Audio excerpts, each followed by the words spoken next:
আসসালামু আলাইকুম, doctor Faisal Kamal, general laparoscopic surgeon.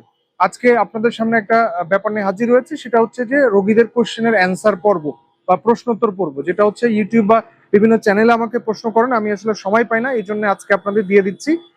যেটি হচ্ছে যে এক ভাই কোশ্চেন করেছেন, পিত্তথলি অপারেশনের পরে যে ল্যাপারোস্কোপিক সার্জারি আমরা করি, এই অপারেশনের পরে স্বাভাবিক খাবার খেতে কতদিন লাগে।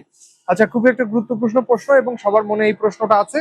অ্যাকচুয়ালি যেটা হচ্ছে যে পিত্তথলি পাথর অপারেশনের ক্ষেত্রে কোনো খাদ্যনালীর অপারেশন না, পিত্তথলির অপারেশন। এবং পিত্তথলিটা আমরা পিত্তনালী মানে ব্লক করার মাধ্যমে খুব সুন্দরভাবে অপারেশনটা করে নিয়ে আসি। এবং ম্যাক্সিমাম ক্ষেত্রে এক্ষেত্রে বিশেষ খাবার যে কতক্ষণ পরে শুরু করতে হবে, এতক্ষণ পরে, এরকম কোনো বাধ্যবাধকতা নেই। নর্মালি দেখা যায় আমরা জ্ঞান ফেরার পরে চাইলে রোগী যখন সুস্থ স্বাভাবিক বোধ করেন তখন আমরা খাবার টাবার দিতে পারি। এবং ম্যাক্সিমাম ক্ষেত্রে দেখা যায় 6 আওয়ার্স, অপারেশনের পরে 6 ঘন্টা পার হওয়ার পরে আমি আমার রোগীদের ক্ষেত্রে নর্মালি খাবার দিয়ে থাকি 4 থেকে 6 ঘন্টার মধ্যে। হ্যাঁ, তবে ক্ষেত্র বিশেষে যাদের ইনফেকশন অনেক বেশি বা অন্যান্য অসুবিধা আছে বা কমপ্লিকেশন আছে, সেটা একটা ভিন্ন বিষয়। বাট 95%, 99% ক্ষেত্রে আমরা 6 ঘন্টা পরে খাবার দেওয়া স্টার্ট করি এবং এক্ষেত্রে কোনো সমস্যা হয় না।